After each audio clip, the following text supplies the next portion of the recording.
নমস্কাৰ মই এই ভিডিঅ'টোৰ জৰিয়তে অসম টেটৰ দ্বিতীয় পৰ্যায়ৰ নিযুক্তি প্ৰক্ৰিয়াৰ প্ৰসংগত কেইটামান কথা ক'ব বিচাৰিছোঁ। যোৱা কেইদিনমানৰ পৰা আমাৰ শিক্ষামন্ত্ৰী মহোদয়ে বিভিন্ন মন্তব্য যদিও আগবঢ়াই আছে, আমি এইটো নিশ্চিত নহয় যে কেতিয়াকৈ আমাৰ নিযুক্তি প্ৰক্ৰিয়া আৰম্ভ কৰিব বা নিযুক্তি পত্ৰ বিতৰণ কৰিব। কিন্তু মই এটা মোৰ ব্যক্তিগত মন্তব্য আপোনালোকৰ মাজলৈ আগবঢ়াব বিচাৰিছোঁ যে 2019তো আজিৰ নিচিনা এক পৰিৱেশ হৈছিল যে দ্বিতীয় পৰ্যায়ৰ বাবে 2019ত বঞ্চিত প্ৰাৰ্থীখিনি, ময়ো এজন বঞ্চিত প্ৰাৰ্থী আছিলোঁ। 2019তো মোৰ ভাল হৈছিল। তাৰপিছত দ্বিতীয় পৰ্যায়ৰ বাবে বাট চাই থকা নিচিনা হৈছিল। কিন্তু দ্বিতীয় পৰ্যায়ৰ নিযুক্তি প্ৰক্ৰিয়া এটা আৰম্ভ নকৰা নহয়, আৰম্ভ কৰিছিল।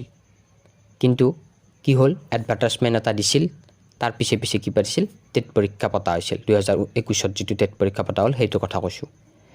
আৰু 2021ত টেট উত্তীৰ্ণ প্ৰাৰ্থীখিনিক আকৌ পুনৰ একেটা এডভাৰটাইজমেণ্টতে কি কৰিছিল, এপ্লাইৰ বাবে সুবিধা কৰি দিছিল। খুব সম্ভৱতঃ এইবেলো এনেকুৱা এটা ছিষ্টেমেই হ'ব। এডভাৰটাইজমেণ্ট এটা নিদিয়া নহয়, আমাক দিব। দ্বিতীয় পৰ্যায়ৰ নিযুক্তি প্ৰক্ৰিয়া এটা আৰম্ভ হ'ব, আমি গমেই পাইছোঁ।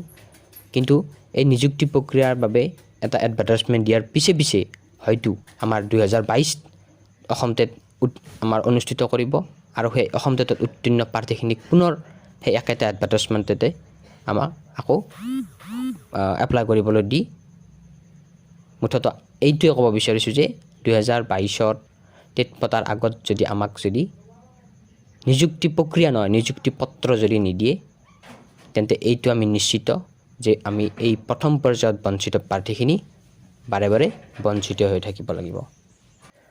মই আপোনালোকক ডিমোটিভেট কৰা বুলি নাভাবিব। এইটো ডিমোটিভেট কৰাৰ কথা আহি নপৰে। মই যিটো অপ্ৰিয় সত্য সেইটো কথা ক'ব বিচাৰিছোঁ। ময়ো আশাৰে বাট চাই আছোঁ, ময়ো আশাবাদী যে এটা নিযুক্তি প্ৰক্ৰিয়া পুনৰ আৰম্ভ কৰক, আমাক নিযুক্তি দিয়ক।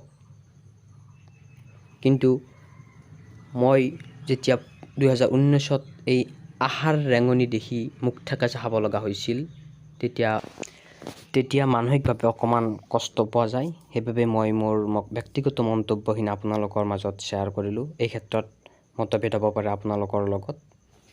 ধন্যবাদ।